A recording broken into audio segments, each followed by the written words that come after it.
Bumisita si Prosecutor Simon Huang sa bahay ng isang mamamayan upang imbestigahan ang isang kaso, ngunit hindi niya inaasahang masasaksihan ang isang karumal-dumal na pagpatay. Hindi malaman kung gaano nakatagal nakahandusay ang biktima sa sarili nitong dugo. Mabilis na kumilos si Simon. Itinulak niya palabas ang matandang babae at ikinandado ang pinto upang hindi ito makapasok. Pagpasok sa gitna ng magulong eksena, mahinahon niyang sinuri ang pulso ng biktima at kinumpirmang wala na itong buhay. Sa pamamagitan lamang ng pagtingin sa tatlong saksak sa katawan, agad niyang napagtanto na kanang kamay ang salarin at gumamit ito ng kutsilyong matatagpuan na mismo sa loob ng bahay upang isagawa ang krimen. Pagkatapos, gumamit si Simon ng isang pirasong papel upang pulutin ang cellphone nang hindi nag-iwan ng fingerprint. Marahan niyang itinapat ang telepono sa sikat ng araw at natuklasan ang passcode nito. Madali niyang na-unlock ang telepono at nakita ang isang hindi nasagot na tawag.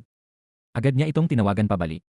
Sa loob lamang ng ilang minuto sa pinangyarihan ng krimen, nakuha na ng prosecutor ang personal na impormasyon at pisikal na paglalarawan ng cable repairman na kagagaling lamang doon. Lahat ng kilos ni Simon ay nakabatay sa lohika at masusing pagsusuri. Walang kahit pinakamaliit na detalye ang nakalalampas sa kanyang matalas na pagmamasid, dahilan upang siya ay maituring na isa sa pinakamahusay na prosecutor sa South Korea. Ang kanyang kahangahangang kakayahan sa paglutas ng krimen ay nag-ugat sa isang kondisyong medikal. Noong bata pa siya, labis na sensitibo ang kanyang mga pandama. Kahit ordinaryong tunog lamang tulad ng musika ay kayang magdulot sa kanya ng marahas na pag-atake. Dahil dito, wala nang ibang magawa ang kanyang mga magulang kundi ipasailalim siya sa operasyon upang alisin ang bahagi ng kanyang utak na kumokontrol sa emosyon. Mula noon, naging isang taong walang emosyon si Simon. Hindi niya alam kung ano ang pakiramdam ng saya, lungkot o galit. Gayunpaman, dahil dito, lahat ng kanyang kilos ay nakabatay lamang sa purong lohika at masusing pagsusuri. Walang kahit pinakamaliit na detalye ang nakalalampas sa kanyang mapanuring mga mata. Kahit hindi nakararanas ng emosyon si Simon tulad ng ordinaryong tao, mas mabuti at mas huwaran siyang binata kaysa sa karamihan. Walang pagod siyang nagtatrabaho sa iisang layunin, ang pabagsakin ang mga tiwaling opisyal. Ilang beses na niyang nyanig ang sistema dahil sa kanyang matinding determinasyon. Isang araw, nagtungo si Simon sa bahay ng isang broker na nagngangalang Mo. Ang lalaking ito ay may hawak na malaking halaga ng ebidensyang mahalaga sa kanyang malaking plano. Nagtanong siya ng direksyon sa isang matandang babae, ngunit nagmadali itong umalis. Agad na napag-isip-isip ni Simon na ito ang ina ni Mo kaya sinundan niya ito. Kalaunan, nalaman niyang iniiwasan siya ng matanda dahil inakala nitong isa siyang maniningil ng utang. Nakumbinsi niya itong dalhin siya pabalik sa bahay. Ngunit pagdating nila roon, isang madugong eksena ng pagpatay ang bumungad sa kanya. Wasak at nagkalat ang mga kasangkapan, habang si Mo ay nakahandusay sa sahig, naliligo sa sariling dugo. Agad na itinulak ni Simon palabas ang matandang babae at sinimulan ang pagsusuri sa crime scene. Natuklasan niyang 3 beses na sinaksak ang biktima. Walang duda na ang salarin ay may partikular na galit o paghihiganting nais isakatuparan. Pagkatapos, sinuri ni Simon ang paligid. Napag-alaman niyang kutsilyong nasa bahay na mismo ang ginamit sa krimen. Nang mapansin niya ang librong nasa mesa, naisip niyang nagbabasa ang anak ni Mo bago ito namatay. Karaniwan sa mga taong katulad nito ang manood ng balita. Agad niyang sinuri ang telebisyon at natuklasang sira ito. Naalala niya ang isang cable network van na nakita niyang dumaan ilang sandali lamang ang nakalipas. Gumamit si Simon ng tissue upang pulutin ang cellphone nang hindi nag-iwan ng fingerprint. Itinapat niya ang screen nito sa sikat ng araw at natukoy ang passcode. Madali niyang na-unlock ang telepono at sinuri ang call log, doon niya nakita ang isang hindi nasagot na tawag.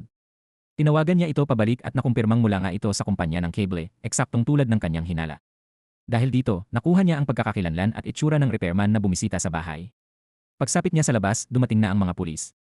Hindi na nagtagal si Simon upang magbigay ng pahayag at basta na lamang umalis. Dahil dito, inatasan si Detective Jennifer Han na habulin siya. Binuksan niya ang sirena ng kanyang sasakyan at sinenyasan siyang huminto. Ngunit tuluyan siyang binaliwala ni Simon. Nang makarating lamang sila sa pulang ilaw sa kalsada, saka nagawang harangan ni Jennifer ang kanyang sasakyan. Inutusan niya itong bumaba, ngunit tumanggi si Simon. Sa halip, maikli niyang ipinaliwanag na kasalukuyan siyang humahabol sa isang suspect. Pagkailaw ng berde, agad siyang umalis ng walang pag-aatubili. Pagdating ni Simon sa lokasyon, nakita nga niya ang pamilyar na van. Kasabay nito, palabas naman ng isang tindahan ng alahas ang suspect. Hindi na nagdalawang isip si Simon at agad itong hinabol. Mukhang alam ng suspect na katapusan na niya kapag nahuli siya, kaya ginawa nito ang lahat upang makatakas. Sinamantala pa nito ang pagkakataon upang sorpresahin at atakihin si Simon. Dahil sa kanyang husay bilang pulis, nagawa ni Jennifer Han na maisukol ang suspect sa isang pader. Ngunit sa hindi inaasahang pangyayari, tumalon pababa ang suspect. Dahil sa kanyang kapabayaan, nasprain ang kanyang bukong-bukong. Madali siyang naaresto at napasuko ni Jennifer Han sa mismong lugar. Pagkatapos nito, kumuha si Simon ng isang malaking halaga ng pera mula sa jacket ng suspect. Dinala niya ang pera sa tindahan ng alahas at nakumpirmang ibinenta roon ng suspect ang mga alahas na pag-aari ng ina ni Mo. Pagkaraan nito, dinala ni Simon ang suspect sa kanyang opisina upang imbestigahan. Nanatili siyang walang emosyon at hindi nagsalita kahit isang salita. Ang nakabibinging katahimikang iyon ang siyang nagpasindak sa suspect upang ito mismo ang unang magsalita. Iginiit ng suspect na hindi siya kailanman pumasok sa bahay, ngunit agad itong pinabulaanan ni Simon sa pamamagitan ng pagpapakita ng medyas nitong may bahid ng dugo. Gayunpaman, mariing iginigiit ng suspect na patay na si Mo nang dumating siya sa bahay. Ayon sa kanya, nakita niya ang ilang alahas na nakakalat sa tabi ng bangkay, at dahil sa matinding tukso ay ninakaw niya ang mga ito. Ipinanunumpa niyang hindi siya mamamatay tao. Ngunit may malaking butas sa lohika ng kanyang pahayag. Paano siya nakapasok sa bahay kung patay na si Mo? Ipinaliwanag niya na mismong ang tunay na salarin ang nagbukas ng pinto para sa kanya. Lalo lamang nitong pinalakas ang hinala ni Simon, lalo na't may dati ng record kriminal ang suspect. Kalaunan, ipinakita ni Simon sa lalaki ang mga larawan ni na Chief William Kang at Daniel Seo. Nais niyang malaman kung kilala ng suspect ang dalawang ito. Sa katunayan, may hiwalay pang napakalaking kaso na iniimbestigahan si Simon. Ngunit sinabi ng suspect na hindi niya kilala ang alinman sa dalawa. Samantala, pinag-uusapan ni na William Kang at Daniel Seo ang ilang mahalagang bagay sa isang reception room. Natatakot si Daniel na baka may naibunyag si Mo kay Simon bago ito namatay, ngunit pinayuhan siya ni William na huwag mag-alala. Wala raw siyang dapat ikabahala. Sa interrogation room naman, walang tigil ang pagsusumamo ng suspect kay Simon. Iginigiit niyang nagnakaw lamang siya upang mapakain ang kanyang pamilya at hindi niya kailanman magagawang pumatay. Ngunit walang epekto ang kanyang pagmamakaawa sa isang taong walang emosyon tulad ni Simon. Nagpasya si Simon na ipadala siya sa detention center habang hinihintay ang proseso ng kaso. Pagkalabas ni Simon, nakatanggap siya ng isang abiso. Nalaman niyang si Yuna Choi, isang baguhang prosecutor, ang hahawak sa kaso ni Mo. Ngunit tahasang inutusan ni Simon si Yuna na huwag kunin ang kaso dahil hindi niya ito pinagkakatiwalaan. Nang gabing iyon, bumalik si Simon sa pinangyarihan ng krimen. Doon niya natuklasang nawawala na ang laptop. Habang sinusuri niya ang paligid, napansin niya ang isang taksing nakaparada sa kabilang kalye. Posibleng may na-record ang dashcam nito noong araw ng krimen. Hindi niya mahanap ang may-ari ng sasakyan kaya sinadya niyang hampasin ang kotse upang tumunog ang alarma. Nagtagumpay si Simon na makuha ang memory card ng dashcam. Mula rito, natuklasan niya ang isang napakahalagang ebidensya at agad na bumalik sa kanyang opisina. Pagdating niya, nahuli niya si Yuna na lihim na sinusuri ang mga case file. Mahinahon siyang lumapit at opisyal na ipinasa ang kaso sa kanya. Tinuruan din niya si Yuna kung paano magsagawa ng cross-examination sa korte. Pagkatapos nito, ipinakita ni Simon ang footage mula sa crime scene. Sa video, makikitang buhay pa ang biktima nang dumating ang suspect. Binuksan pa nga nito ang bintana nang marinig ang doorbell. Ipinahihiwatig nito na ang suspect na ang tunay na salarin. Nagpasya si Simon na hayaang si Yuna ang humawak sa kaso kaya ipinagkatiwala niya rito ang video evidence. Ngunit nang dumalo si Yuna sa paglilitis, nakipagtulungan siya kay Daniel Seo dahil nais niyang maging mas kapansin-pansin ang kanyang unang kaso. Nagkunwari si Daniel na parang bayani nang ihatid niya ang ebidensya kay Yuna sa loob ng korte, isang hakbang na lalo pang nagpatingkad sa kanyang imahe. Dito tuluyang nagbago ang takbo ng kaso. Opisyal na nahatulan ang suspect bilang mamamatay tao. Gaano man siya kalakas magprotesta, hindi na niya mabubura ang hatol laban sa kanya. Maagang umalis si Simon sa courtroom. Habang papalabas, nakasalubong niya ang isang matandang kaibigan mula pa noong middle school. Ngunit bago pa sila makapag-usap ng maayos, kinailangan agad umalis ng kaibigan dahil sa isang mahalagang bagay. Makalipas ang ilang sandali, nakasalubong naman ni Simon sina Yuna at Daniel. Sinundan siya ni Yuna at desperadong sinubukang ipaliwanag ang kanyang ginawa, ngunit wala itong pakialam kay Yuna. Dumiretso siya kay William Kang upang iulat ang buong sitwasyon. Nagbigay rin si Simon ng malamig na babala. Sinabi niyang darating ang araw na ilalantad niya ang lahat ng krimen ng kanyang mga nakatataas. Ito ang unang pagkakataon na may isang prosecutor na nangahas magbanta sa isang mataas na opisyal sa ganitong paraan. Nang gabing iyon, nakatanggap si Detective Jennifer Han ng ulat mula sa isang residente.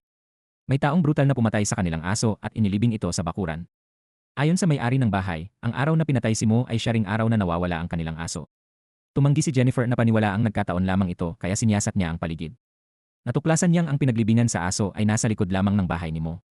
Bukod pa rito, may mga bakas ng dugo sa bakod. Kumuha siya ng sample ng dugo at ipinadala ito para masuri. Wala siyang anumang dahilan upang pagdudahan ang kanyang kasamahan na humawak sa pagsusuri. Samantala, nasa opisina si Simon nang makatanggap siya ng isang kakaibang liham. Mabilis siyang lumabas upang habulin ang nagpadala nito, ngunit huli na ang lahat. Bumalik siya sa kanyang mesa at binuksan ang liham. Sa loob nito ay isang suicide note mula sa lalaking nahatulan sa pagpatay kay Mo. Agad na nagmaneho si Simon patungo sa kulungan sa pinakamabilis na bilis.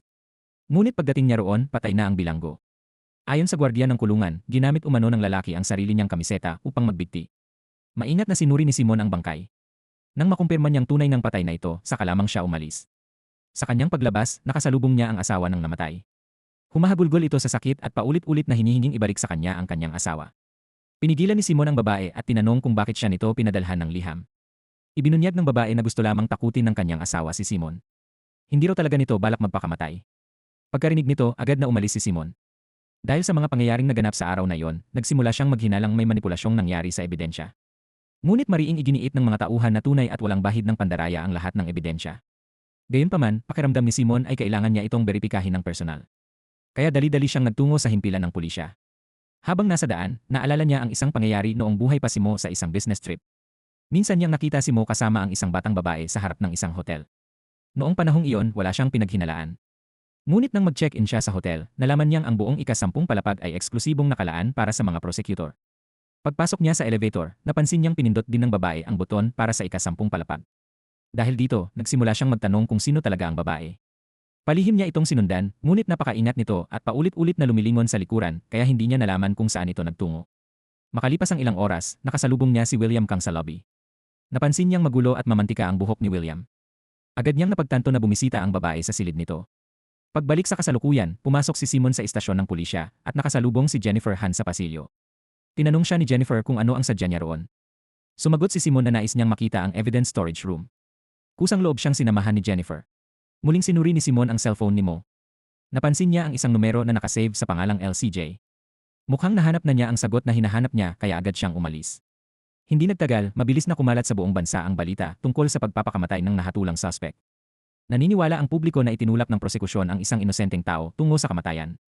Sa mismong sandaling iyon, dumating ang pulis na responsable sa pagsusuri ng laboratory results. Agad siyang tinanong ni Jennifer tungkol sa resulta ng blood sample. Ngunit sinabi ni Mo na dugo lamang iyon ng aso.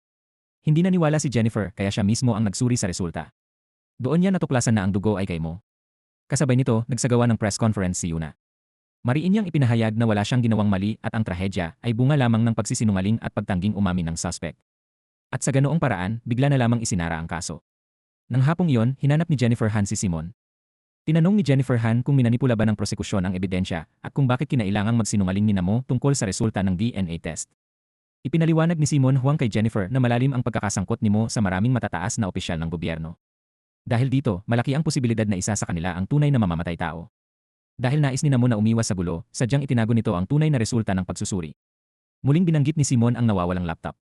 Hinanap niya ito sa evidence room ngunit wala siyang nakita kahit saan. Malaki ang posibilidad na si Mo mismo ang lihim na kumuha ng laptop. Muling nagtungo sina Simon at Jennifer sa pinangyarihan ng krimen. Nakipag-usap sila sa taxi driver at tinanong kung bakit siya nakaparada roon noong araw ng pagpatay.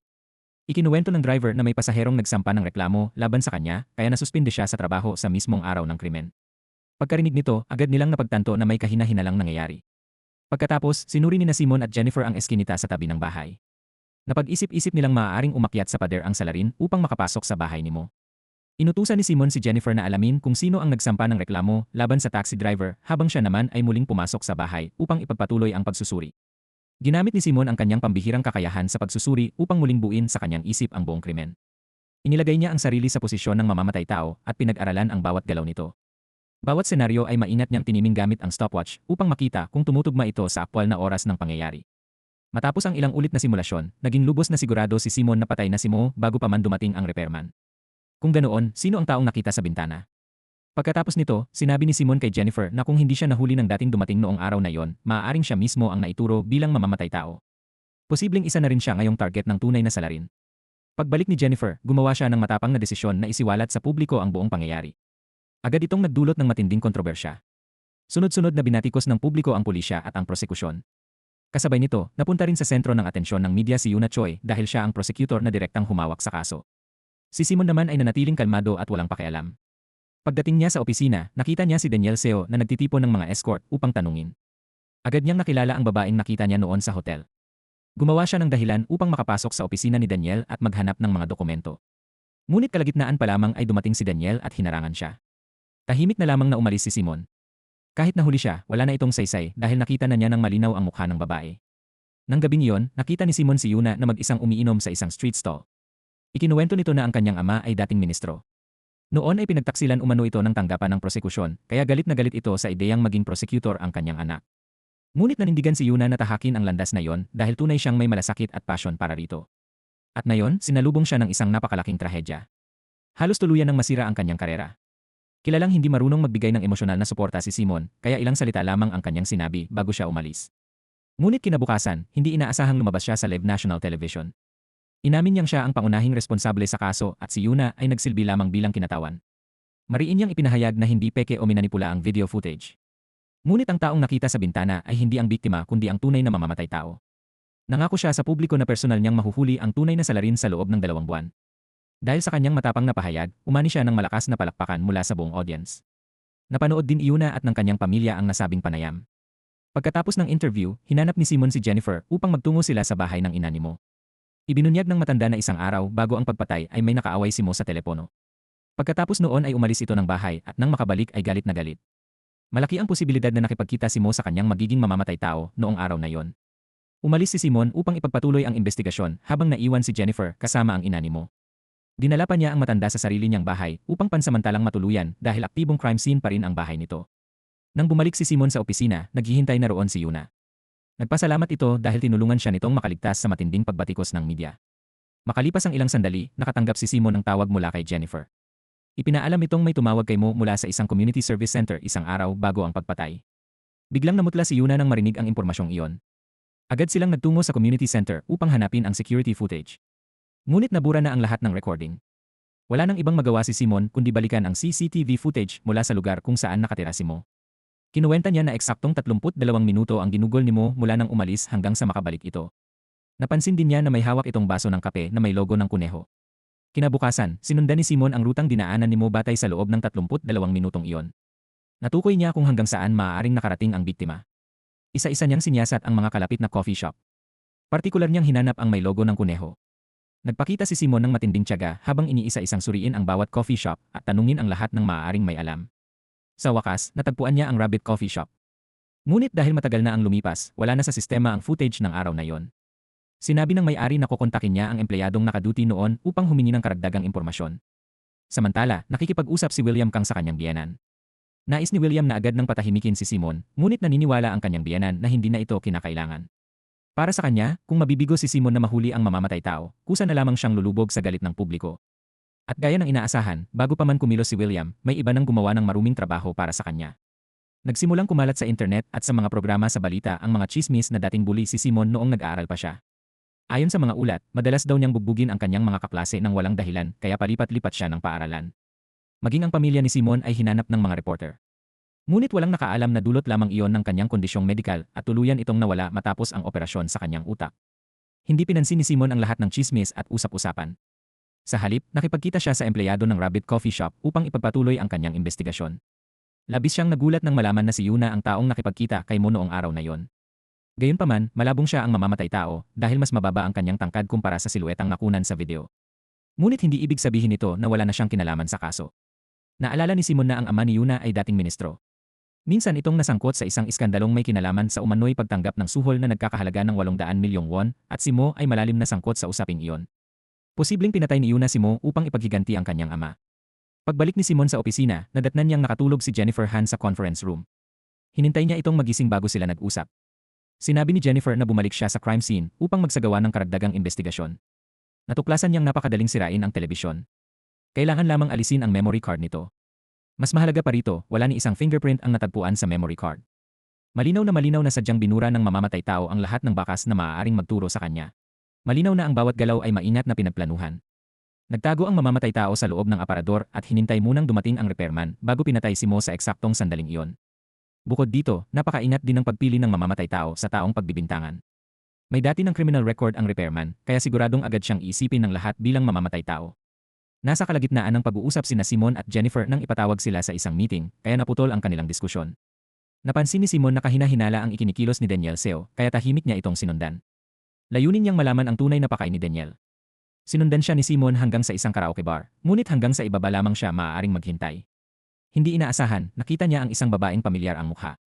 Sinubukan niya itong habulin, ngunit hinarangan ni Daniel ang kanyang daan. Mabilis na sumakay ng taxi ang babae at tumakas. Pagkatapos nito, patuloy na palihim na sinundan ni Simon si Daniel. Gusto niyang makinig at makakuha ng impormasyon tungkol sa babaeng iyon. Lumalabas na Mina ang pangalan nito, ngunit walang sinuman sa bar ang nakaalam ng kanyang tirahan. Hindi pumayag si Simon na basta na lamang maghintay. Humanap siya ng isa pang escort at pinapara niya ito ng taxi. Pagkatapos, mariin niyang tinanong ang taxi driver tungkol sa address ni Mina. Nang tumangging sumagot ang driver, tinakot siya ni Simon hanggang sa mapilitan itong magsalita. Pagdating niya sa lugar, pinindot niya ang doorbell ngunit walang sumagot. Napilitan siyang umakyat at pumasok sa bintana. Walang tao sa apartment at magulong-magulo ang mga gamit na parabang hinalughob. Nakapag-impake at nakataka si Mina sa tamang oras. Ngunit may natuklasang high school uniform si Simon. Kung totoo ito, nangangahulugan itong nakagawa si William ng krimen dahil nakipagtalik siya sa isang menor de edad. Pagkatapos, sinubukan ni Simon tawagan ang numero ni Mina. Patuloy lamang itong nagriring ngunit walang sumasagot. Tila naglaho si Mina ng walang bakas. Kinabukasan, isang grupo ng mga estudyante ang palihim na pumasok sa isang abandonadong construction site upang tumambay. Isang estudyanteng babae ang pumunta sa banyo at nadiskubre ang walang malay na katawan ni Mina. Ngunit sa halip na tumawag ng pulis, kinuhanan ito ng litrato ng mga kabataan at ipinost sa social media. Agad na dinumog ng media ang buong lugar dahil sa insidente. Agresibong naghahanap ng impormasyon ang mga reporter. Nang dumating si Simon, agad siyang pinaulanan ng mga tanong ng mga mamamahayag, ngunit binaliwala niya sila at dumiretso sa crime scene. Nakasabit ang katawan ni Mina at nakapanginilabot ang itsura nito. Sinimula ni Simon na isipin kung paano isinagawa ng salarin ang krimen. Ngunit himalang hindi napansin ng lahat na buhay pa pala si Mina. Mabilis siyang ibinaba ng mga pulis upang bigyan ng first aid. Sinamantala ni Simon ang kaguluhan upang suriin ang katawan ni Mina at ang crime scene. Natuklasan niyang parehong uri ng kutsilyo ang ginamit ng salarin tulad ng sa naunang pagpatay. Pagkatapos, dinala niya ang mga pulis sa apartment building ni Mina at agad na umalis. Paglabas ni Jennifer, nakita niya si Simon na nag-imbestiga sa isang eskinita. Doon nakahandusay ang isa sa mga kuko ni Mina. Kinumpirma nito nang walang duda na doon mismo siya dinukot. Sa kabutihang palad, humihinga pa si Mina at maaari pa siyang makapagbigay ng karagdagang impormasyon sa hinaharap.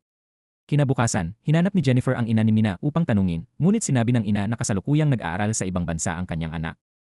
Sa pag-cross-reference ng mga datos, natuklasan ni Jennifer na peking pangalan lamang pala ang Mina. Samantala, palihim na nakikinig si Simon sa pag-uusap ni William at Danielle Seo. Galit na pinapagalitan ni William si Danielle dahil hinanap nito si Mina sa mismong araw na inatake siya. Ipinanumpa ni Danielle na wala siyang kinalaman sa insidente. Iginiit niyang isa lamang itong malaking pagkakataon. Sinubukan pa niyang baligtarin ang sitwasyon at isisi kay Simon ang lahat. Noong panahong iyon, pinaghihinalaan din ni Simon na maaaring si Danielle ang mamamatay tao. Ngunit hindi talaga nagtutugma ang timeline. Pagka-uwi ni Mina, agad nang tumakas si Danielle. Kailangang naroon na ang salarin, naghihintay sa ambush upang dukutin siya. Hindi sana umabot doon sa oras sina Simon o Danielle. Kaya malinaw na ibang tao ang salarin. Ngunit may isa pang problemang kailangang harapin ni Simon. Tumawag sa pulis ang taxi driver at inakusahan si Simon bilang attacker. Sinabi niyang tinakot siya ni Simon upang makuha ang address ni Mina. Mas lumala pa ang sitwasyon nang matagpuan ng pulisya ang fingerprints ni Simon sa murder weapon. Nang malaman ito ni William, labis siyang nagalit. Ipinatawag niya si Simon sa kanyang opisina at sinigawan ito. Ngunit matapang na sumagot si Simon. Direkta niyang inakusahan si William bilang utak ng lahat. Sumigaw si William at sinabing nang pumunta si Mina sa kanyang hotel room, agad niya itong pinalayas. Kaya raw wala siyang kasalanan. Nagpatuloy ang matinding sagutan ng dalawang lalaki. Sa sobrang galit ni William, sinaktan niya mismo si Simon. Ngunit hindi nila alam na nasa labas lamang si Yuna, nakikinig sa bawat salitang binibitawan nila. Sa sandaling iyon, biglang pumasok si Namo at iginiit na arestuhin si Simon. Naglabas siya ng kung ano-anong teorya upang akusahan si Simon bilang mamamatay tao. Kahit galit si William kay Simon bilang kanyang superior, hindi niya hahayaang galawin ng isang tagalabas ang kanyang tauhan. Walang nagawa si Namo kundi umalis ng galit. Agad namang sumunod si Danielle upang tulungan siyang idiin si Simon. Napagtanto ni Simon na hindi siya maaaring maupo na lamang at maghintay, kaya tinawagan niya ang hotel mula ilang taon na ang nakalipas. Hiniling niyang ibigay nila ang security footage na may kaugnayan kay Mina. Nang gabing iyon, pinuntahan ni Yuna si Simon. Inamin niyang siya ang nakipagkita kay Mo noong gabi bago ito namatay. Gustong-gusto ni Yuna na tumestigo si Mo na pinagbintangan lamang ang kanyang ama. Ngunit nagalit si Mo at tahasang tumanggi. Pinahiya pa siya nito. Gayunpaman, isinumpa ni Yuna sa kanyang buhay na hindi siya ang mamamatay tao. Ngunit hindi pa rin siya lubos na pinagkakatiwalaan ni Simon dahil alam niyang nakikinig siya sa usapan nila. Nang opisyal nang naghahanda ang mga pulis na dalhin si Simon, tumestigo si Jennifer.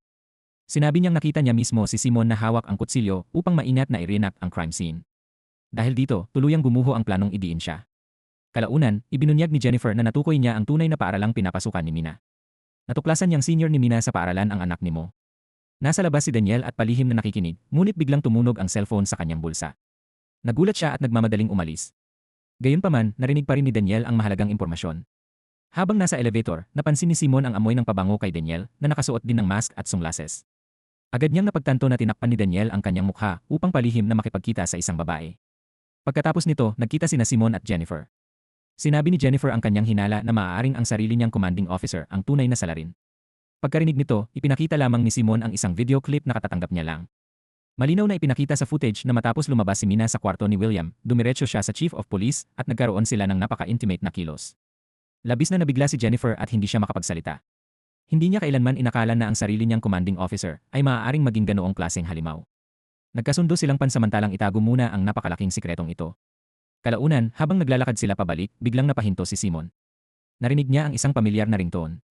Iyon mismo ang parehong tugtog na narinig niya nang subukan niyang tawagan ang numero ni Mina.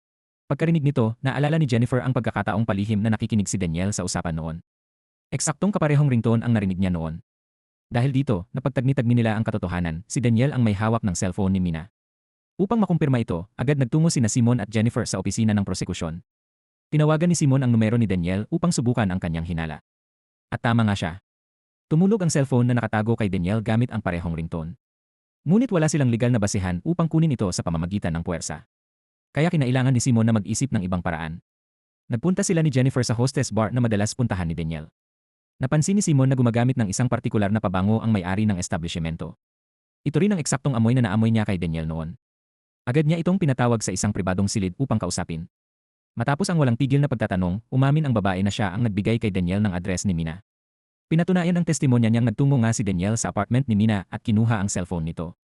Sa huli, nagpasya silang itigil muna ang investigasyon dahil gabi na. Habang pauwi si Jennifer, nakita niya ang anak ni William Kang na bagong labas mula sa serbisyo militar. Kaswal niyang tinanong ito tungkol kay Mina. Sinabi ng binata na magkaibigan lamang sila, ngunit nang makalayo si Jennifer, agad nitong binura ang isang litrato sa kanyang cellphone. Mula sa malayo, nasaksihan ni Jennifer ang buong kahina-hinalang kilos. Kinabukasan, sinubukan ni Simon na pumasok ng palihim sa opisina ni Daniel, ngunit nahuli siya ni Yuna Choi. Wala siyang magawa kundi hingin ang tulong nito. Pumasok si Yuna at nagkunwaring nawawala ang ilang dokumento upang mailabas ang empleyadong nagbabantay. Dahil dito, nakalusot si Simon at nahalughog ang opisina ni Daniel. Iisa lamang ang kanyang layunin ang mahanap ang cellphone. Ngunit habang naghahanap siya, may isa pang empleyadong pumasok. Mabilis na nagtago sina Simon at Yuna sa ilalim ng mesa. Sa kabutihang palad, agad ding umalis ang empleyado. Ngunit sa pinakadelikadong sandali, biglang nag-vibrate ang cellphone ni Simon kaya napalingon muli ang empleyado. Napilitang lumabas si Yuna. Ginamit niya ang kanyang husay sa pakikipag-usap upang yayain sa kape ang empleyado. Dahil sa kanyang mabilis na pag-iisip, nakatakas ng ligtas si Simon. Hindi lamang nabigo ang kanyang misyon, kundi agad ding napansin ni Daniel na nagalaw ang kanyang opisina nang siya ay bumalik. Agad niyang hinila si Yuna upang tanungin ito. Dumating si Simon sa tamang oras upang pigilan siya. Kasabay nito, lalo namang lumalala ang relasyon ni na William Kang at ng kanyang asawa. Pinaghihinalaan siya ng kanyang asawa na may relasyon siya kay Mina. Ngunit mas mahalaga kay William ang kapangyarihan at posisyon. Kasama ang kanyang biyenan, nagpaplano siyang maitalaga bilang chief prosecutor. Kalaunan, nang bumalik si William sa headquarters, nadatnan niya sina Simon at ang iba pa sa gitna ng kaguluhan. Agad niya itong pinatigil. Pagkatapos ay inanunsyo niyang opisyal na siyang na-promote. Agad na nagsidatingan ang mga empleyado mula sa iba't ibang direksyon. Sabay-sabay nilang binati si William sa kanyang pagkakahirang bilang chief prosecutor. Sa puntong iyon, nakaramdam si Daniel ng matinding pangamba.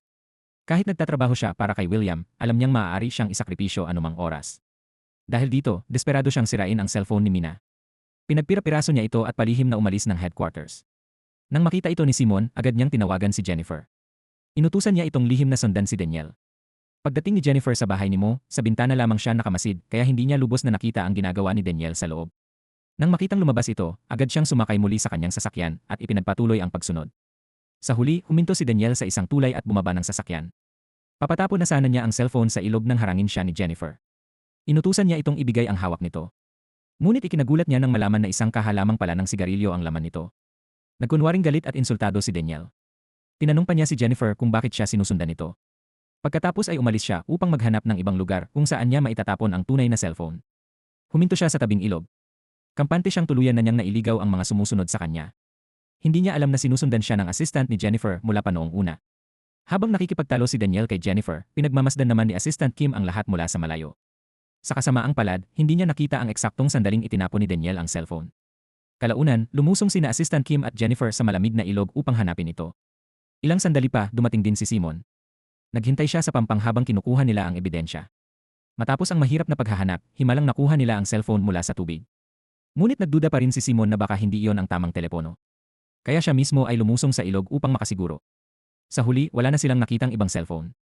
Ang hindi inaasahan ng lahat ay kinabukasan ng gabi ay marahas na inaresto ng pulisya si Kyung-wan. Pinaghihinalaan siyang umatake kay Mina. Ang utak sa likod ng planong ito ay walang iba kundi si Daniel Seo. Sinubaybayan niya ang mga galaw ni Kyung-wan at pagkatapos ay inilahad ang kanyang plano kina William Kang at Police Chief Min Woo. Natuklasan ni Daniel na kinabukasan matapos ang pag-atake ay isinama ni Kyung-wan ang kanyang division commander sa isang personal na lakad. Pagkatapos noon ay wala nang nakakita sa kanya. Dahil dito, perpekto siyang gawing scapegoat. Noong una, tutol si William sa plano dahil sangkot ang militar. Ngunit matapos siyang kumbinsihin ni Min Woo, pumayag din siya. Nang makuha ni Daniel ang pahintulot ng kanyang mga nakatataas, agad siyang nagsagawa ng malaking press conference. Publiko niyang ipinahayag na si Kyung-wan ang pangunahing suspect. Bukod dito, inakusahan pa niya ang division commander ng paggamit ng pampublikong pondo para sa pansariling kapakinabangan. Dahil sa palabas na ito, lalo pang tumaas ang reputasyon ni Daniel. Sa mga sumunod na araw, siya mismo ang nag-interrogate kay Kyungwan. Ginamit niya ang lahat ng mararahas na pamamaraan upang pilitin itong umamin. Mariing itinanggi ni Kyungwan na may sinaktan siyang sinuman, ngunit wala itong pakialam kay Daniel. Ang hindi niya alam ay siya mismo ang papasok sa isang bitad. Sinadya siyang lapitan ni Yuna. Kunwari ay aksidente nitong nabanggit na nahanap ni Simon ang cellphone na itinapon niya. Agad na nataranta si Daniel. Napagtanto niyang kailangan niyang kumilos agad. Kahit peke lamang ang cellphone na itinapon niya, alam niyang mabubunyag din balang araw ang kanyang mga ginawa. Kaya agad niyang tinawagan si Namo. Iminungkahi niyang maaaring itinago ni Kyungwan ang totoong cellphone ni Mina sa mismong crime scene. Pagkatapos nito, mabilis siyang nagtungo sa apartment upang itanim ang totoong cellphone sa ilalim ng kama. Ngunit sa mismong sandaling iyon, may narinig siyang kakaibang tunog. Sa kanyang matinding pagkabigla, lumabas mula sa dilim sina Simon at Jennifer. Matagal na pala silang naghihintay doon. Hindi inakala ni Daniel na mararanasan niya ang ganoong kahihiyan. Nag-imbento siya ng kung ano-anong dahilan upang ipagtanggol ang sarili. Sinubukan pa niyang isisi ang lahat kay William Kang. Kahit habang ibinabalik siya, hindi pa rin siya tumitigil sa pagsasalita. Ngunit hindi ganoon kadaling magpaloko si Simon. Dinala niya si Daniel upang harapin ang galit ni William. Gayunpaman, dahil sa malalim na koneksyon ni Daniel sa departamento ng pulisya, pansamantala siyang nakalusot. Sa huli, pinalaya rin si Kyungwan matapos ang ilang araw na pagkakakulong. Ngunit labis na nabigla si Jennifer nang makita niyang puno ng pasa at sugat ang katawan nito dahil sa matinding pambubugbog ng mga pulis. Sa sobrang galit, agad niyang hinarap ang mga tiwaling opisyal. Ngunit pisikal siyang pinigilan ni Simon. Sinabi niya na malapit nang makalaya si Kyungwan, ngunit kung gagawa siya ng eksena ngayon, maaaring mas lumala pa ang sitwasyon. Hindi matanggap ni Jennifer ang matinding kawalang katarungang ito. Desperado niyang nakiusap kay Simon na tulungan si Kyungwan. Napagtanto ni Simon na may punto siya, kaya pumayag siyang makipagtulungan. Tinawagan niya ang kanyang kaibigan mula pa noong middle school dahil eksperto ito sa mga kasong may kinalaman sa paglabag sa karapatang pantao. Kinabukasan, kinumpiska ni Simon Huang ang lahat ng files mula sa opisina ni Daniel Seo. Walang tigil niya itong ininteroga upang makakuha ng impormasyon. Iginiit ni Daniel na nang magpunta siya sa crime scene, nagkataon lamang na nakita niya ang cellphone na nakahandusay sa kalsada.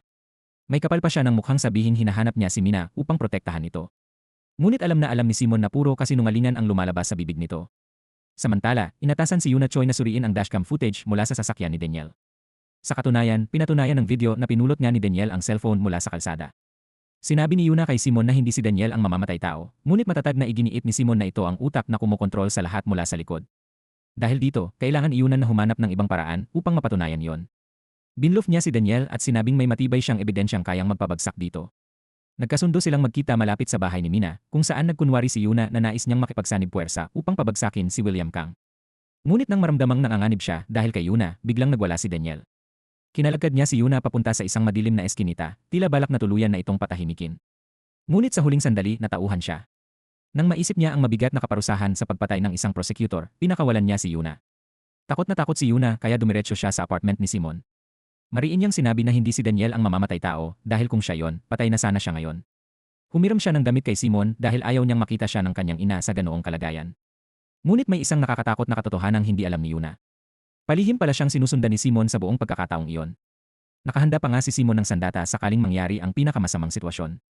Nang akalain ng lahat na humupa na ang gulo, isang malaking revelasyon ang sumabog sa media. Isang anonymous whistleblower ang nagsiwalat na minsang nagbigay ng suhol si Mo sa isang mataas na prosecutor. Gayunpaman, hindi nito isinapubliko ang pangalan ng tumanggap ng pera. Nyanig ng balitang ito ang buong tanggapan ng prosekusyon. Agad silang nagsagawa ng emergency meeting upang hanapin ang taong nagbibigay ng impormasyon sa media. Sa gitna ng kaguluhan, naglabas si William Kang ng mahigpit na kautusan. Ipinagbawal niya ang anumang komunikasyon sa labas ng opisina. Ipinasara rin niya ang gusali at hindi pinayagang makapasok ang sinumang walang otorisasyon. Ngunit hindi pa doon natapos ang mga problema.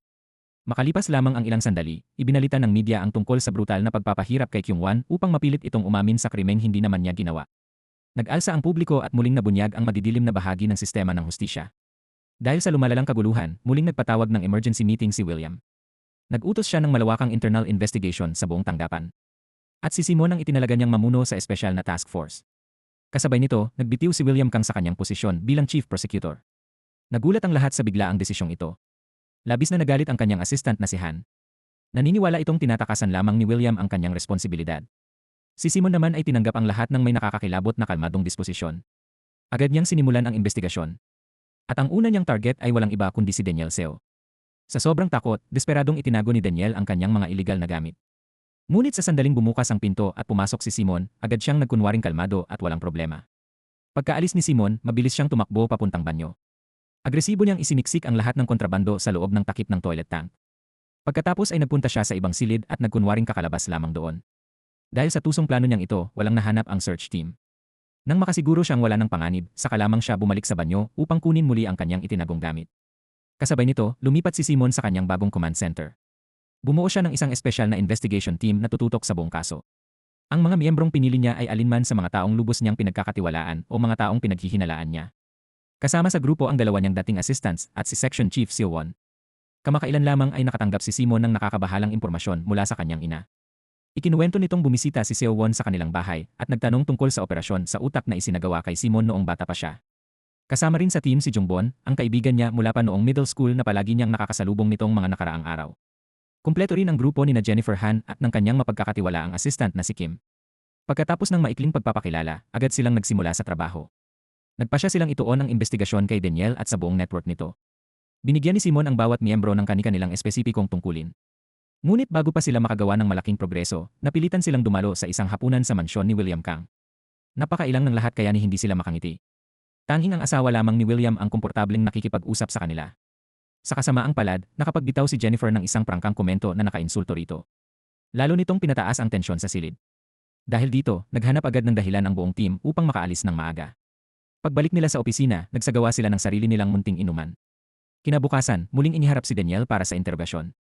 Mayabang pa rin siya hanggang sa iharap sa kanya ang katotohanang nagtago siya ng kontrabando. Lumalabas na inasahan na ni Simon ang galaw na yon, kaya ipinabuntot niya si Daniel sa kanyang assistant. Dahil wala na siyang maikakaila, naipit si Daniel. Nagbigay si Seo-won ng malamig na babala na ilalantad nila ang lahat ng kanyang maruruming sikreto. Ngunit sa hindi inaasahang pangyayari, biglang nahilo si Daniel habang paalis at malakas na nahulog sa hagdan. Napilitan ang grupo ni Simon na ihinto ang interogasyon at dalhin siya sa emergency room. Samantala, natagpuan ni Jennifer at ng kanyang team ang taxi driver na dati nilang nakausap. Masusi nila itong tinanong tungkol sa lahat ng lugar kung saan niya ibinaba si Mina. Inamin ng driver na tuwing Lunes ay dinadala niya si Mina sa isang mamahaling hotel. Sa bawat pagkakataon, kailangan munang tumawag ni Mina bago siya payagang umakyat. Agad na sinalakay ng grupo ni Jennifer ang hotel. Hiningi nila ang call logs at transaction records. Ngunit napakamaingat ng utak sa likod ng lahat. Pinagbabayad niya si Mina gamit ang sariling card nito habang siya naman ay nagbabayad ng cash. Dahil dito, wala silang paraan upang matunton ang pinagmulan ng pera. Habang hinahanap nila ang mamamatay tao, lihim ding iniimbestigahan ni na Simon at Jennifer ang sarili nilang mga kasamahan. Ayaw ni Simon na lubos na magtiwala sa kahit sino. Naniniwala siyang maaaring nasa tabi lamang niya ang tunay na kalaban. Sa ospital, si Seo-won ang dapat nagbabantay kay Daniel. Ngunit dahil nakatulog siya habang nakaduty, hindi niya napansing nakatakas na pala si Daniel. Sinamantala ni Daniel ang pagkakataon at agad na pinuntahan ang makapangyarihang biyenan ni William Kang na si Chairman Lee Yeon-byum. Lumuhod siya at nagmakaawang iligtas siya sa pagkakakulong. Ngunit nanatiling malamig ang chairman. Nang bantaan ni Daniel na ibubunyag niya ang isang napakalaking sikreto tungkol kay William Kang, saka lamang ito nakinig. Ibinunyag ni Daniel na ginagamit ni William si Simon upang muling buksan ang kaso ng 800 milyong won na iskandalo ng panunuhol mula sa nakaraan. Bilang patunay, sinabi niyang nakita niya ang asawa ng dating ministro na palihim na nagsisiyasat tungkol sa kaso, isang impormasyong mainat niyang ginamit upang kumbinsihin ang chairman. Nangako si Daniel Seo na magiging personal na espiya siya ni Chairman Lee sa loob ng opisina kung palalabasin nito na parang wala ang kanyang mga kasong legal. Dahil nadala sa kanyang mahusay na pananalita, nasiyahan si Chairman Lee at tinanggap ang mapanganib na kasunduan. Kasabay nito, nagmadaling hanapin ni Jennifer Han si Simon Huang. Dala niya ang malaking balita na sa wakas ay nagising na si Mina. Sabay silang nagmadali papunta sa ospital. Sa kasamaang palad, masyado pang mahina si Mina upang magsalita at ibunyag ang katotohanan. Ngunit may mas nakakatakot silang problema, alam na ni Minwoo na gising na siya. Tiyak na magpapadala ito ng tauhan upang patahimikin siya magpakailanman. Kailangang ilipat ng team ni Simon si Mina sa isang safe house. Sa sandaling iyon, tumawag si Yoona Choi. Kasalukuyan niyang sinusundan ang bagman mula sa kaso ng 800 milyong won na panunuhol. Dahil ayaw niya itong mawala, palihim siyang sumakay sa likod ng kotse nito. Si Seo-won naman ay mabilis na nagmamaneho sa likuran nila habang humahabol. Nang mapansin ng kriminal na sinusundan siya at huminto, mabilis na bumaba si Seo-won at pinabagsak siya. Agad na ininteroga ni Yoona at Seo-won ang bagman. Ilang sandali pa, dumating si Simon sa lugar. Gamit ang matinding psychological pressure, pinahina niya ang loob ng lalaki at napilitan itong magsabi ng totoo. Inamin ng bagman na ibinalik talaga ng dating ministro ang perang suhol. Ngayong nalutas na ang misteryong ito, bumalik si Simon upang interogahin ang assistant. Detalyadong ipinaliwanag ng lalaki ang buong plano sa 800 milyong won na panunuhol. Inutusan nimo ang isang tao na ihatid ang pera diretsyo sa bahay ng dating ministro. Nagkataon namang walang security camera ang bahay ng lalaki, kaya hindi na record ang paghatid ng pera. Palaging iginiit ng dating ministro na pinabalik niya ang bagman upang ibalik ang kahon ng pera. Ngunit malinaw na ipinakita ng gate security footage na walang dalang kahon ang bagman nang umalis ito. May dalawang posibilidad na naisip si Simon. Maaaring nagsinungaling ang dating ministro o sadyang itinago ng bagman ang kahon upang idiin siya. Ngunit mahalaga ang naunang confession na nakuha ni Simon mula sa bagman. Malinaw na pinatutunayan ng testimonya na 100% inosente ang dating ministro. Samantala, palihim na nilapitan ni Jennifer ang ina ni Mina. Binalaan niya ito na kailangan nilang ilabas agad si Mina sa ospital. Pagkatapos, nag-broadcast si Jennifer ng peking emergency code upang mailayo ang police captain sa kanyang pwesto. Agad niyang pinakilos ang kanyang grupo upang ilipat si Mina. Kumakapos na sila sa oras. Naghihintay na sa labas ang getaway vehicle. Ang kailangan na lang nilang gawin ay isakay si Mina sa van at umalis. Ngunit napansin din mo ang isang kahina-hinalang nurse. Mabuti na lamang at mahusay siyang na-distract ng isang mabilis mag-isip na kasamahan. Dahil dito, matagumpay na nailikas ng grupo ni Jennifer si Mina papunta sa safe house. Nang humupa na ang kaguluhan, ibinunyag ni Nurse Min kay Jennifer ang isang nakakatakot na pangyayari. Isang gabi, nadiskubre niyang sadyang tinanggal ang oxygen tube ni Mina. Pagkatapos nito, nakita niya ang isang babaeng maiksi ang buhok na nagkukubli sa pasilyo. Hinala ni Nurse Min na sinusubukan ng babaeng iyon na patayin ang pasyente. Agad na hiningi ni Jennifer ang security footage. Ngunit nakumpiska na ni Namo ang mga tape. Marahas na hinalughog ni Jennifer ang mesa nito, ngunit wala siyang nahanap. Ang hindi alam ni Jennifer, ang chief of police mismo ang kumuha ng mga tape. Ginura niya ang footage at tuluyang sinira ang lahat ng ebidensya. Dahil wala siyang nahanap, wala nang magawa si Jennifer kundi muling tanungin si Nurse Min. Naalala ng nurse na biglang tumunog ang emergency alarm sa silid ni Mina. Nang tumakbo siya papasok, natuklasan niyang nahugot ang oxygen tube na nagpapanatili kay Mina na buhay. Paglabas ni Nurse Min sa silid, nagkatitigan sila ng isang babae. Ang babaeng iyon ay asawa pala ni William Kang, ngunit hindi masabi ni Nurse Min kung talagang may balak itong pumatay. Nagpasya si Jennifer na isantabi muna ang bagay na yon. Ibinalik niya ang investigasyon sa luxury hotel na madalas puntahan ni Mina. Hindi matanggal sa isip ni Jennifer kung bakit kailangang tumawag muna si Mina bago umakyat. Ininteroga niya ang receptionist. Tinanong niya kung may pagkakataon bang hindi available ang karaniwang kwarto ni Mina. Naalala ng staff ang isang insidente kung saan nasira ang air conditioning kaya napilitang lumipat si Mina sa ibang kwarto. Inutusan ni Jennifer ang staff na kunin ang call logs para sa eksaktong araw na yon. Nang makita niya ang huling numerong tinawagan, labis siyang nagulat.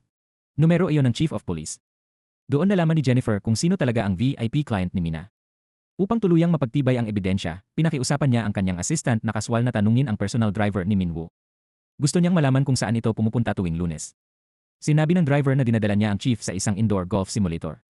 Pagkarinig nito, natawa si Assistant Kim at inakusahan si Jennifer na nagiging praning at pilit na idinidiin ang kanilang pinakamataas na boss. Ngunit paglabas ni Assistant Kim sa hotel, nakita niya sa kabilang kalsada ang isang indoor golf center. Doon niya napagtanto ang nakakatakot na katotohanan, si Minwoo mismo ang halimaw na hinahanap nila. Gamit ang impormasyong ito, nagdaos si Simon ng isang matinding press conference ng gabing iyon. Inihayag niya sa buong mundo na pinagbintangan lamang ang dating ministro. Bukod pa rito, ibinagsak niya ang pinakamalaking revelasyon, si Chief Minwoo ang may iligal na relasyon kay Mina. Bawat salitang sinabi niya ay yumanig sa buong bansa. Agad na dinumog si Minwoo ng mga uhaw na mamamahayag. Kitang-kita na wala na siyang matatakbuhan. Galit na galit si Minwoo at inakusahan si Simon na gumagawa lamang ng kasinungalingan. Ngunit wala siyang nagawa kundi sumunod at hayaang interogahin siya ni Jennifer. Kahit nasa interrogation room, matigas pa rin ang pagtanggi ni Minwoo. Ngunit nang ilapag ni Jennifer ang matinding video evidence sa mesa, bumigay ang loob niya at tinanggap ang realidad. Mukha na siyang isang taong wala ng pag-asa nang humiling siyang gumamit ng banyo. Sinamantala niya ang sandaling iyon upang makiusap sa isang tauhan na nakawin ang video para sa kanya. Dahil sa maling katapatan sa kanyang superior, pumayag ang pulis na gawin ang krimen. Pagkalabas ni Jennifer, ninakaw ng tiwaling pulis ang security footage mula sa computer. Samantala, nagpaplano sina Simon, Daniel, at Assistant Han kung paano tuluyang pabagsakin si William Kang. Bigla silang nakatanggap ng nakabugulat na balita. Na-promote si William bilang Chief Secretary to the President. Isang tusong hakbang ito na walang nakakita. Dahil sa mapaminsalang pangyayaring ito, lalo pang naging mahirap ang investigasyon. Sa sandaling maupo si William sa kanyang bagong posisyon, nakatanggap siya ng regalo mula kay Minwoo. Ito ay larawan ni Mina habang pumapasok sa kanyang hotel room. May kapal ng mukha si Minwoo na i-blackmail ang Chief Secretary upang mailigtas ang sarili. Sa mismong sandaling iyon, nagsidatingan ang mga tauhan ng prosekusyon upang batiin si William sa kanyang pag-angat. Agad na napansin ng matalas na mata ni Simon ang kahon ng regalo. Ngunit hindi niya makita kung ano ang nakatago sa loob. Nang bumaba si Simon sa underground parking lot, nakita niya si William na palihim na bumababa at kahina-hinala ang kilos. Lumalabas na makikipagkita siya kay Minwoo dahil binablackmail siya nito. Napilitan siyang pumayag na tulungan si Minwoo na makatakas sa hustisya. Kasabay nito, pinuntahan ni Jennifer ang asawa ni William. Ipinataw niya rito ang travel ban na nagbabawal sa kanya na umalis ng bansa dahil opisyal na siyang konektado sa tangkang pagpatay kay Mina.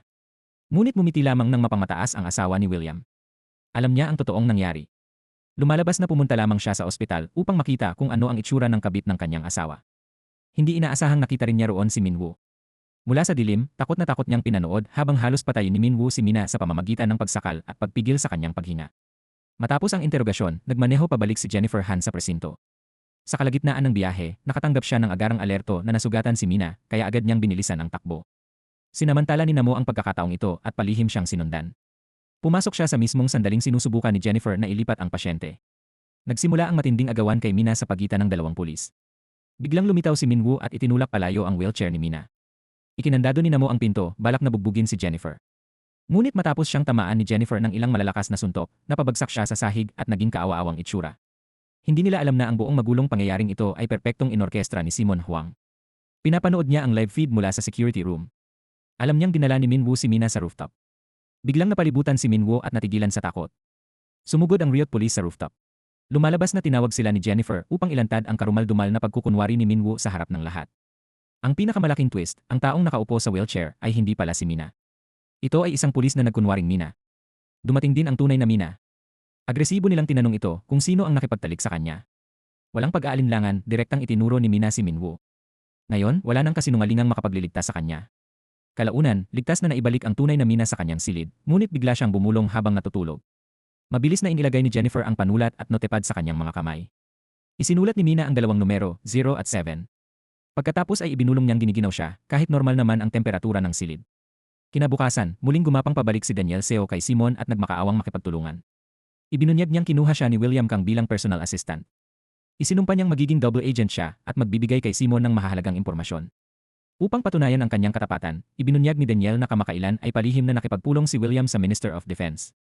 Malakas ang hinala niyang may malaking sabuatan na may bahid ng pagtataksil sa bansa. Mula noon, minatyagan ni Daniel ang bawat kilos ni William na parang lawin. Biglang pumasok si Yuna Choi sa opisina na parang bagyo. Dumating siya upang harapin si William ng harapan. Sumigaw siya at tinanong kung bakit tumatanggi itong muling buksan ang 800 million won bribery case upang linisin ang pangalan ng kanyang ama. Ngunit malamig siyang inutusan ni William na umalis. Durog na durog si Yuna at napaiyak sa gitna ng opisina. Hindi nagtagal, dumating si Chairman Lee Yeon-biom upang pag-usapan ang negosyo. Itinago ni Daniel ang kanyang cellphone sa katawan. Pagkatapos ay nagpresenta siyang magsilbi ng tsaa sa pribadong opisina ni William. Nagkunwari siyang nadapa at palihim na isiniksik ang cellphone niyang nagre-record sa ilalim ng sofa. Walang kaalam-alam sina William at ang kanyang biyenan. Kaswal nilang pinag-usapan ang isang iligal na plano na mag-angkat ng armas mula sa Japan. Tradisyonal na itinuturing na karibal ng South Korea ang Japan. Halos pagtataksil na sa bansa ang ginagawa nila para lamang kumita ng pera. Samantala, walang tigil na ipinagpapatuloy ni Simon ang investigasyon. Paulit-ulit na gumugulo sa isip niya ang nakakatakot na sinabi ni Mina, kaya bumalik siya sa abandonadong construction site. Natuklasan ni Simon ang isang malamig at basang basement na nakatago sa dilim. Sigurado siyang ito ang lugar kung saan ikinulong si Mina. Gayunpaman, kahit sinuri niya ang bawat sulok, hindi niya makita ang 07 na nakita ni Mina. Pagkatapos, napansin ni Jennifer ang malalalim na gasgas malapit sa pasukan. Agad na napagtanto ni Simon na ang mga gasgas ay dulot ng paghila ng isang mabigat na bagay. Naisip niyang isinilid ng salarin si Mina sa isang malaking maleta upang dalhin siya roon. Planado ang kilos na yon upang hindi makatawag ng pansin. Pagkatapos ay naghintay ang halimaw sa dilim hanggang sa dumating ang mga kabataan bago iniwan si Mina sa banyo. Gayunpaman, nananatiling nakakatakot na misteryo ang tunay niyang motibo. Pagbalik sa opisina, napansin ni Daniel na umalis na sa silid ang dalawang makapangyarihang tao. Gumawa siya ng dahilan upang makapasok muli at kunin ang kanyang cellphone. Biglang pumasok si William at nahuli siya. Mabilis na nag-isip si Daniel at sinabing nahulog lamang ang kutsarita, ngunit hindi ito pinaniwalaan ni William. Inutusan niya si Daniel na itulak ang sofa upang makita niya ang ilalim nito. Sumunod si Daniel habang kumakabog ang dibdib. Ngunit himalang wala ng bagay sa ilalim. Lumalabas na nakuha na pala ni Daniel ang cellphone at naisuksok ito sa kanyang bulsa ilang segundo bago pa yon. Matagumpay niyang naloko si William. Pagkatapos, mabilis niyang dinala kay Simon ang nakakagulat na audio recording. Agad na dinala ni Simon ang mahalagang impormasyon sa direktor ng isang malaking pahayagan. Si Direktor Huang ay may matinding galit kay William Kang. Ang alok ni Simon ay isang palitan, ang audio kapalit ng pagkakakilanlan ng anonymous whistleblower na nag-leak ng prosecutor bribery scandal. Lumalabas na ang informant ay isa lamang high school student na binayaran upang magpadala ng mga liham. Kaya wala pa ring alam si Direktor Huang kung sino ang tunay na utak sa likod nito. Kinabukasan, inilabas ng pahayagan ang napakalaking balita tungkol sa illegal at traidor na weapons deal ni na William at ng kanyang biyenan. Nyanig nito ang buong bansa. Dahil sa matinding galit ng publiko, tuluyang kinansela ang weapons project. Ngunit walang awang sinunog ni Direktor Huang ang kanyang source at ibinunyag sa publiko na si Simon ang nagbigay ng impormasyon. Dito nakumpirma ang pinakamalaking takot ni William, may espiya siya sa loob ng kanyang inner circle.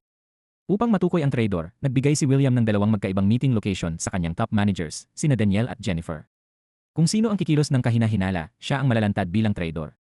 Pagkatapos nito, inutusan ni William ang kanyang mga tauhan na tuluyang buwagin ang Special Investigation Team ni Simon.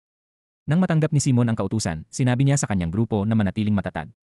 Kailangan nilang harangan ang mga pinto at huwag papasukin ang sinuman. Pagkatapos, dumiretso si Simon sa matataas na opisyal upang lumaban. Inaasahan niyang mag-isa siyang haharap sa isang laban na halos imposibleng mapanalunan. Ngunit sa kanyang pagkagulat, maraming kapwa prosecutor ang sumuporta at tumindig sa likod niya. Dahil sa tila pag-aklas ng mga prosecutor, napilitan ang matataas na opisyal na kanselahin ang kautusang buwagin ang team. Tagumpay na bumalik si Simon sa kanyang opisina. Nagpunta ang buong grupo sa apartment ni Jennifer upang magdiwang. Samantala, bumisita si Yuna sa apartment ni Simon upang maghatid ng ilang files, ngunit wala siya roon. Pagkatapos, napansin ni Yuna ang isang aninong tao na lumabas mula sa unit ni Simon. Binaliwala niya ito at inisip na baka namamalikmata lamang siya. Ngunit pagdating niya sa ground floor, muli niyang nakita ang misteryosong lalaki. Naglalakad ito na may nakabukas na payong kahit wala namang patak ng ulan. Kumbinsido siyang nagiging praning lamang siya, kaya tinawagan niya si Simon upang sabihin dumaan siya. Ngunit abala si Simon, kaya si Jennifer ang sumagot ng kanyang telepono. Masaya siyang inimbitahan ni Jennifer na pumunta sa party. Maayos ang takbo ng lahat. Hanggang sa aksidenteng matapunan ni Yuna ng tubig ang damit ni Seowon. Naging transparent ang basang tela at lumitaw ang maitim na tatoo sa kanyang balat. Inakala ng lahat na ordinaryong tatoo lamang iyon. Ngunit sa matinding takot ni Yuna, nakita niyang ito ang numerong 07, ang parehong numerong nakita ni Mina sa kanyang attacker. Sa buong natitirang hapunan, matalim na tinitigan ni Seowon si Yuna, minamatyagan kung magpapakita siya ng kahit anong senyales ng takot. Ngunit matagumpay na napanatili ni Yuna ang kanyang kalmado. Pagkatapos ng party, inihatid ni Simon si Yuna pauwi. Doon niya naalala ang kahina-hinalang lalaki sa apartment building. Ikinuwento niya kay Simon ang buong pangyayari. Noong una, hindi ito masyadong pinansin ni Simon. Ngunit nang buksan niya ang pinto ng kanyang apartment, nakita niya ang isang suite na nakabitin ng nakakatakot mula sa kisam. Agad niyang tinawagan pabalik sina Jennifer at Assistant Kim upang magsagawa ng masusing paghahanap. Hinalughob nila ang buong apartment, naghahanap ng hidden cameras o listening devices. Pagkatapos nito, nagtungo sila sa security room upang kunin ang CCTV tapes. At tama nga, ipinakita ng video ang isang lalaking nagtatago sa ilalim ng payong, eksaktong gaya ng inilarawan ni Yuna.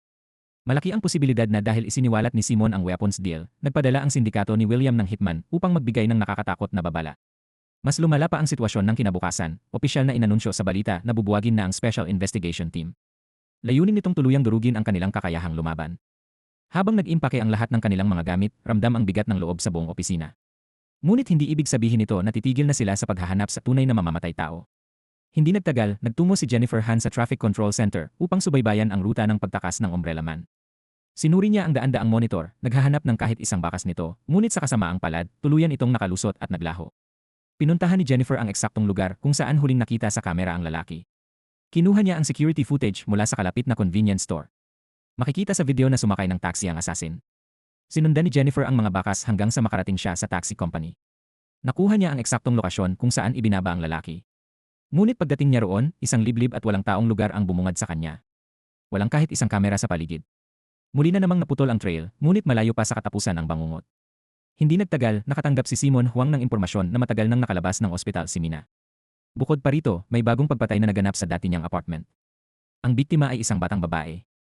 Isang nakakapangilabot na hinala ang pumasok sa isip ni Simon. Si Mina ba yon? Natapos na ba ng mamamatay tao ang kanyang trabaho? Nang pasukin ni Simon ang crime scene, nakita niya si Seowon na nakaupo at tila wala sa sarili, habang nasa tabi nito ang pamilyar na murder weapon. Ngunit ang pinakamasakit na revelasyon sa lahat, hindi si Mina ang biktima. Si Yuna Cho iyon. Taranta si Seowon habang sinasabing nadatnan lamang niya ang bangkay. Wala pang nakaalam ng buong katotohanan. Pinatay ba niya si Yuna dahil natuklasan nito ang kanyang tatoo? Sa labas, nanatiling malamig ang mukha ni Simon, ngunit sa loob, winasak siya ng brutal na pagkamatay ni Yuna. Dahil sa matinding trauma, muling na-trigger ang dati niyang kondisyon sa utak noong bata pa siya. Bumagsak siya at isinugod sa ospital. Ibinunyag ng doktor na hindi kailanman tuluyang nawala ang emosyon ni Simon. Marahas lamang niya itong pinigil sa loob. Kaya nang makaranas siya ng matinding psikolohikal na dagok, tuluyang bumigay ang lahat. Nang magising si Simon, nanginig pa rin siya sa bigat ng katotohanan. Nang dumalo siya sa libing ni Yuna, sinigawan siya ng dating ministro at sinisi sa pagkabigong protektahan ang kanyang anak. Sa kauna-unahang pagkakataon sa kanyang buhay, sumabog si Simon sa matinding galit. Sinumbatan niya ang dating ministro dahil lagi nitong ginagampanan ang papel ng biktima habang wala naman siyang ginawa upang protektahan ang sarili niyang anak. Sa huli, pilit na hinila ni Simon ang sarili palabas sa bangin ng kalungkutan. Ipinagpatuloy niya ang walang tigil na paghahanap sa tunay na mamamatay tao. Marahas niyang ininteroga ang lahat ng may kaugnayan kay Yuna. Nagpatotoo si Seowon na nang marinig niyang nakalabas na si Mina sa ospital, nagtungo siya sa apartment upang mag-imbestiga. Ngunit sa kanyang matinding pagkabigla, bangkay ni Yuna ang nadatnan niya. Sa sobrang taranta, hindi sinasadyang nakontaminan niya ang crime scene. Pagkatapos, nakatanggap si Simon ng mahalagang tawag mula sa dating ministro. Ibinunyag nitong ninakaw ng kanyang anak ang isang napakasensitibong USB drive mula sa kanilang bahay. Nilalaman ng drive ang matibay na ebidensya ng malawakang tax evasion nina William Kang at Chairman Lee. Sa pag-cross-reference sa GPS data ni Yuna, agad na napagtanto ni Simon na siya ang kumuha ng drive. Iyon ang dahilan kung bakit siya naging target. Marahas na hinalughog ni Simon ang silid ni Yuna, naghahanap ng mga palatandaan. Napansin niya ang marka sa isang notepad sa mesa nito. Marahan niya itong kinulayan ng lapis upang lumabas ang bakas ng sulat mula sa napunit na pahina. Ang lumitaw na larawan ay ang numerong 07. Ang eksaktong parehong numerong nakita ni Mina. Ibig bang sabihin nito, iisang tao ang umatake kay Mina at pumatay kay Yuna? Ang mas nakakatakot na tanong, saan nakita ni Yuna ang numerong iyon? Kamakailan lamang niya nalaman ang kahalagahan nito. Ang unang beses niyang narinig ang tungkol sa 07 ay noong dinner party. Iyon ang gabing aksidente niyang natapunan ng tubig si Sewon. Doon nabuo ni Simon ang palaisipan. Ang 0 at 7 ay hindi nakalimbag sa isang bagay. Nakatato ito sa balat ng isang tao. Agad na kumilos sina Simon at ang SWAT team. Isinara nila ang airport upang hanapin si Sewon gamit ang matinding talino at matalas na pagmamasid ni Simon. Nakita nila si Sewon sa gitna ng mga tao, ngunit isa itong napakadelikadong mandirigma. Mag-isa niyang pinabagsak ang isang grupo ng armadong opisyal. Ngunit nang humarap siya kay Jennifer, nagbago ang takbo ng laban. Nagharap sila sa isang marahas na hand-to-hand combat. Bilang babae, dehado si Jennifer sa pisikal na lakas at maraming natamong tama, ngunit nakapagtataka, tumanggi si Sewon na ibigay ang huling patama. Sinadya niyang ibaba ang kanyang depensa at hinayaang mahuli ang sarili. Lumapit si Simon at marahas na hinatak pababa ang kwelyo nito. Nalitaw sa lahat ang tatoo na 07, ang markang parehong nakita ni Mina at Yuna. Kinalagkad palayo si Sewon na nakaposas. Sinalakay ng mga pulis ang kanyang safe house. Halos walang laman ang lugar maliban sa ilang pinakamahalagang gamit. Mukha itong matagal ng abandonado. Tiningnan ni Jennifer ang ilalim ng kama at hinila palabas ang isang duffel bag na may lamang itim na kasuotan. Kinumpirma ng forensics na basang-basa sa dugo ang suit. Sa interrogation room, tuluyang binasag ni Simon ang katahimikan ni Sewon. Umamin si Sewon na minsan siyang nagkaroon ng batang anak, ngunit namatay ito sa isang malagim na bus crash. Ngunit nang siya sa atin niya ang insidente, natuklasan niyang hindi ito aksidente. Tahasan palang nilabag ng bus company ang safety regulations at binaliwala ang kinakailangang maintenance. Nagte-text din ang driver habang nagmamaneho, ngunit tinakpan ito ng bulok na sistema at tinawag na malas lamang ang trahedya. Pagkatapos, natuklasan ni Sewon ang karumal-dumal na katotohanan. Ang illegal na bus company ay pinoprotektahan ni Mo. Dahil sa matinding paghihiganti, maingat na binalak ni Sewon ang kanyang pag-atake sa loob ng maraming taon. Pinili niya ang perpektong pagkakataon upang patayin si Mo. Pagkatapos, idiniin niya ang ex-con repairman upang ito ang managot. Inamin din ni Sewon ang pagdukot kay Mina. Ang tunay niyang layunin ay wasakin ang mga makapangyarihang taong hindi kayang abutin ng batas. Ngunit isinumpa niya sa puntod ng kanyang anak na hindi niya pinatay si Yuna. Lumapit si Simon at mariing tinanong kung bakit siya tumatakbo sa airport kung hindi siya tumatakas mula sa kasong pagpatay. Ngunit nanahimik si Sewon at tumangging magsalita pa. Samantala, agarang inutusan ni William Kang ang kanyang asawa na tumakas palabas ng bansa. Kailangan itong makaligtas sa paparating na legal na kaguluhan. Inutusan din niya itong ilipat ang kanilang pera sa isang lihim na pondo. Dahil bulag ang tiwala sa kanya, ngumiti ang babae at sumunod. Pagkatapos nito, sunod-sunod na nagtakda si William ng pribadong pagpupulong sa pinakamataas na opisyal ng gobyerno. Tanging siya lamang ang nakaalam ng tunay na layunin ng mga pagpupulong na iyon. Sa ibang lugar, pinagkukumpara ni Simon at Daniel Seo ang kanilang mga impormasyon. Sinabi ni Daniel na kakaiba at hindi mahulaan ang mga kilos ni William nitong mga nakaraang araw. Dahil desperado sa impormasyon, pinilit ni Daniel buksan ang pribadong opisina ni William. Sa kanyang takot, nahuli siya mismo ni William. Ngunit nakakatakot na hindi siya sinigawan o sinibak ni William. Hinayaan lamang siyang makalabas. Patuloy pa rin si William sa kanyang mga lihim na pagpupulong na parang walang nangyayari. Ngunit nalaman na ni Chairman Lee ang kanyang palihim na operasyon. Sa presinto, masusing sinusuri ni Simon ang airport security tapes. Napansin niyang hindi pala tumatakas si Sewon. Tumatakbo siya na parang may hinahabol. Muling ipinasok ni Simon si Sewon sa interrogation room. Inilahad niya ang kanyang teorya, pumunta si Sewon sa airport upang patayin ang ibang tao. Ang target niya ay ang umbrella man na nagmatsyag sa apartment ni Simon at siya ang halimaw na pumatay kay Yuna. Ginaya ng tunay na mamamatay tao ang paraan ni Sewon upang siya ang madiin. Pagkatapos ng pagpatay, tumakas ang tunay na salarin patungong airport. Kahit matindi ang panggigipit ni Simon, tumanggi pa rin si Sewon na ibunyag ang pagkakakilanlan ng umbrella man. Ngunit nanumpa si Simon na ilalantad niya ang mamamatay tao. Tinawagan ni Simon si Daniel. Tinanong niya kung may ideya ito kung sino ang umbrella man. Agad itong napagtanto ni Daniel. Ito ang personal fixer ni Chairman Lee. Hindi na ito nagpapakita sa trabaho mula pa kahapon. Pagkarinig nito, inutusan ni Simon ang kanyang team na kunin ang flight manifest ng lahat ng umalis ng bansa. At tumama sila. Nasa listahan ang pangalan ng fixer sa isang one-way ticket. Sa wakas, nabuo ang buong palaisipan. Isa-isang inalis ni Simon ang mga imposibilidad. Lumantad ang pinakanakakakilabot na katotohanan. Si Sewon ang asasin na pumatay kay Mo at umatake kay Mina. Siya rin ang personal black ops agent ni William Kang. Kinuha ni William si Seo-won noong araw na ibinaba sa lupa ang kabaong ng anak nito. Ngunit ang halimaw na pumatay kay Yuna ay ang fixer ni Chairman Lee. Matapos isagawa ang pagpatay, agad itong tumakas palabas ng bansa. Nang malaman ito ni William, pinakilos niya si Seo-won upang habulin ang fixer sa airport. Ngunit nabigo si Seo-won na mahuli ito at siya pa ang naaresto. Nasasaksihan na ngayon ang isang matinding digmaan sa pagitan ni William Kang at ng kanyang biyenan. Sa kasukdulan ng lahat, tinawagan ni William si Simon at ibinigay ang lokasyon para sa kanilang huling paghaharap. Ang lugar ay isang hindi pa tapos na mataas na construction site. Nakatayo sa gilid, umamin si William na siya ang puppet master na kumokontrol kay Seo-won. Inamin niya ang lahat ng karumal-dumal na ginawa. Pagkatapos, sinipa niya ang isang duffel bag papunta kay Simon. Sa loob nito ay ang pinakamahalagang ebidensya. Sa loob ng bag ay naroon ang pinakahinahanap nilang ebidensya, matitibay na patunay hindi lamang ng sariling mga krimen ni William Kang, kundi pati na rin ng pinakamadilim na lihim ng pinakamakapangyarihan at hindi matinag na mga elite sa bansa. Pagkatapos ay umatras si William ng isang hakbang patungo sa gilid ng gusali. Mabilis na sumugod si Simon Huang upang hawakan siya, ngunit huli na ang lahat. Bumulusok si William pababa at bumagsak sa sementadong lupa, tinapos ang sarili niyang buhay. Dumating sina Daniel Seo at Jennifer Han sa mismong sandali ng pagbagsak. Napatigil sila sa sobrang pagkabigla sa kanilang nasaksihan. Agad na tumakbo si Jennifer paakyat sa rooftop. Tinanong niya si Simon kung siya ba ang nagtulak kay William, ngunit sa kaibuturan ng kanyang puso, alam niyang hindi kailanman gagawin iyon ni Simon. Samantala, halos hindi makahinga si Daniel habang nakatitig sa dugo na unti-unting kumakalat sa lupa. Sa kanyang mga huling sandali, tumingala si William kay Daniel at nakiusap na huwag nitong tahakin ang parehong landas na sumira sa kanya. Pagbalik sa headquarters, naglabas si Simon ng panawagan sa buong tanggapan ng prosekusyon. Gagamitin nila ang napakalaking dami ng ebidensyang iniwan ni William. Inilalantad ng mga dokumentong ito ang malawak na imperyo ng iligal na kalakalan, malawakang tax evasion, at malalim na katiwalian. Nangako silang bubuwagin at wawasakin ang buong sindikato hanggang sa ugat nito.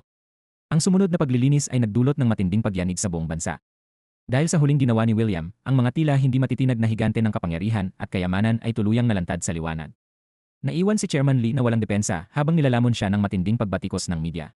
Samantala, galit na sumugod ang biyuda ni William sa opisina ni Simon. Sumigaw siya at nangakong sisirain ang buhay nito bilang paghihiganti para sa kanyang asawa. Ngunit tahimik lamang na iniabot ni Simon ang suicide note ni William. Binasa niya ito ng malakas. Lumalabas na matagal nang pinagplanuhan ni William ang kanyang sariling kamatayan. Unti-unti siyang nilamon ng konsensya dahil sa kanyang mga kasalanan. Ang kanyang huling kahilingan ay ang sirain ang bulok na sistemang matagal nang nagpapahirap sa lipunan. Pagkarinig nito, tuluyang bumagsak ang biyuda sa kalungkutan at tahimik na umalis. Pumunta siya sa puntod ng kanyang asawa, umiiyak habang tinatanong kung bakit kailangan siyang iwan ito ng ganoon. Nang tuluyang humupa ang lahat at matapos ang malawakang paglilinis, muling humarap si Simon sa live television. Ibinunyag niya ang buong katotohanan. Isinakripisyo ni William Kang ang kanyang sarili upang maihatid ang pinakamahalagang ebidensya laban sa mga tiwaling makapangyarihan. Buong damdamin niyang binatikos ang malalaking pagkukulang ng sistema ng hustisya at nanawagan ng ganap na reforma. Tumimo sa puso ng bawat manonood ang kanyang mga salita. Sa wakas, natapos na ang digmaan. Opisyal na na-promote si Jennifer Han bilang captain. Ngunit si Simon naman ay inilipat sa isang malayong presinto dahil natatakot ang mga natitirang matataas na opisyal sa kanyang matatag at hindi matitinag na paninindigan. Ngunit wala itong pakialam kay Simon. Umalis siya ng taas noo, alam niyang ibinigay niya ang lahat upang ipagtanggol ang katotohanan. At dito nagtatapos ang ating serye. Maraming salamat sa panonood, hanggang sa muli.